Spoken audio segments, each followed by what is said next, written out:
Students, welcome back to my channel. तो काफी दिन हो गए मैंने वीडियो अपलोड नहीं की अभी।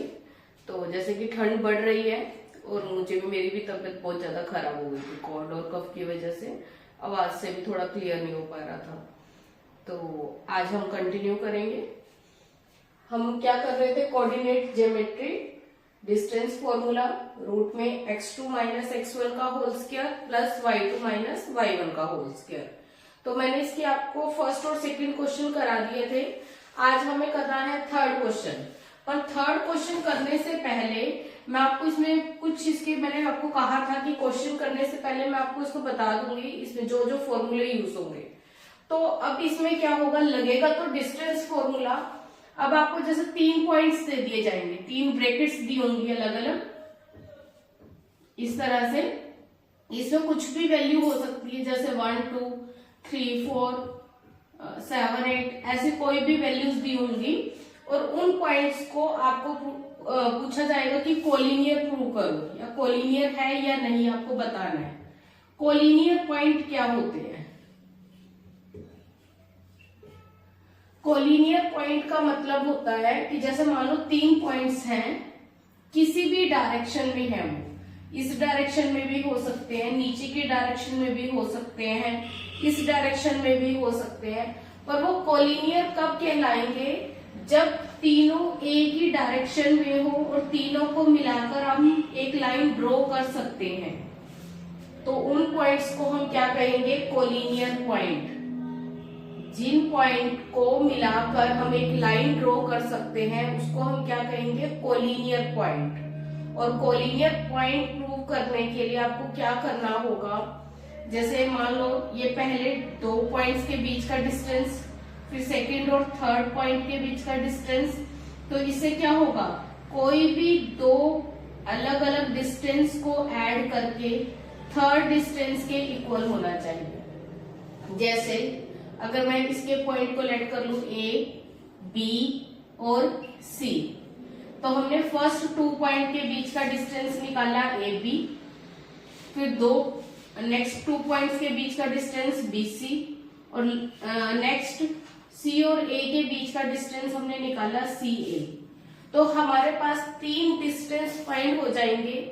और 3 डिस्टेंस में से क्या करना है आपने, कोई भी 2 छोटे डिस्टेंस को ऐड करके, मान लो इनकी दोनों की वैल्यू जो आई, इसका डिस्टेंस मिला 2 और इसका डिस्टेंस मिला 3 और इसका डिस्टेंस मिला 5। तो इन दोनों डिस्टेंस को ऐड करके थर्ड के इक्वल आ रहा है। 2 छोटे डिस्टेंस को ऐड करके थर्ड डिस्टेंस के इक्वल है। तो उन्हीं को तो हम कोलिनियर कहते हैं कि इसका डिस्टेंस दोनों को ऐड करके थर्ड डिस्टेंस के इक्वल आ जाए। मतलब D1 D2 इन दोनों को ऐड किया तो वो किसके इक्वल आ जाए? D3 की। डिस्टेंस, कौन से डिस्टेंस? 2 छोटे डिस्टेंस को ऐड करके अगर वो थर्ड डिस्टेंस के इक्वल आ जाता है, उन पॉइंट्स को हम क्या कहते हैं? कोलिनियर। तो मैं ये 3-4 कंडीशंस हैं, आपको सारे क्लियर कर देती हूँ, फिर हम क्वेश्चन करेंगे। तो ये कोलिनियर पॉइंट की कंडीशन है, करो नोट डाउन।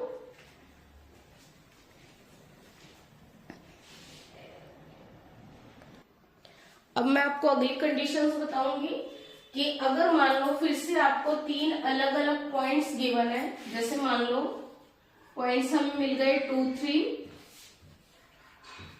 सेकंड मिल गया 4 6 और ये मिल गया हमें 9 और 10। अब इसने कहा कि ये बताओ कि ये जो तीनों पॉइंट्स आपको गिवन है कि क्या वो आइसोसेलेस ट्रायंगल के पॉइंट्स हैं। तो आइसोसेलेस ट्रायंगल होती क्या है? जिसकी 2 साइड्स इक्वल हो। आइसोसेलेस ट्रायंगल क्या होती है? 2 साइड्स आर इक्वल।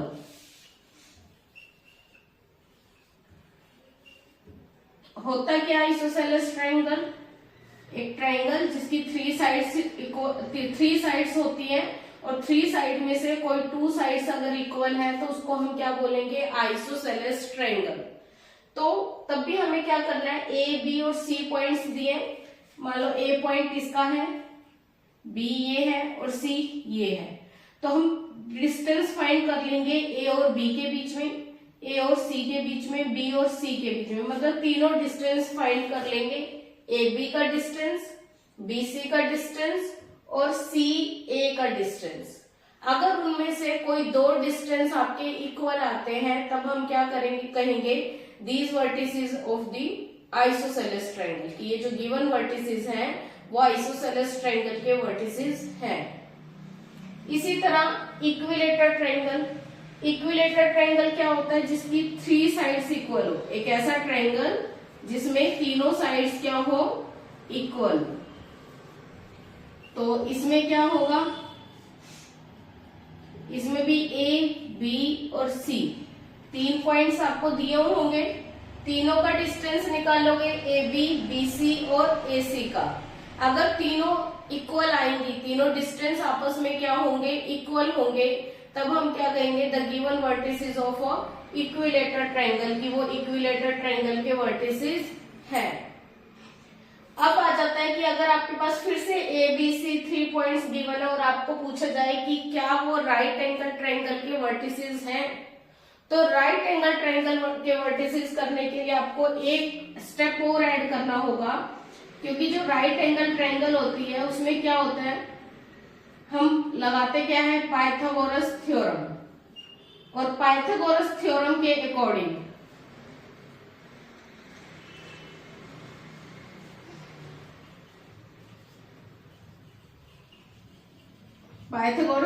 अकॉर्डिंग क्या होता है, हाइपोटेन का स्क्वायर इक्वल होता है बेस का स्क्वायर प्लस परपेंडिकुलर का स्क्वायर।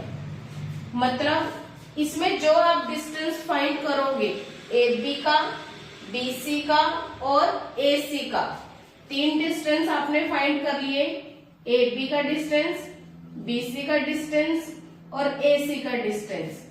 उनका आपको क्या करना होगा, स्क्वायर, क्योंकि हमारा जो फॉर्मूले में क्या होता है, स्क्वायर होता है।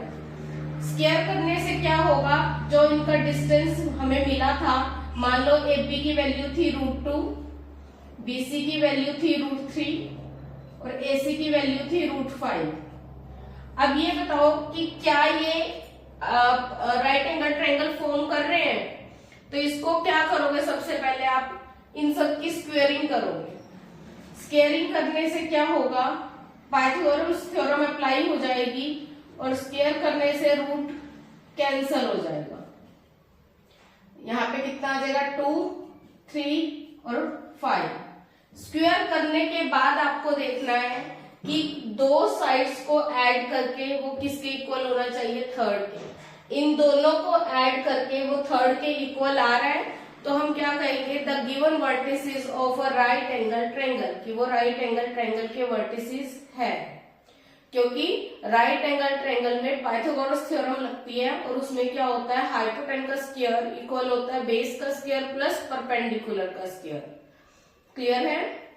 अब इसके बेस पर हम जो क्वेश्चन हमें गिवन है हम वो करेंगे। करो नोट डाउन।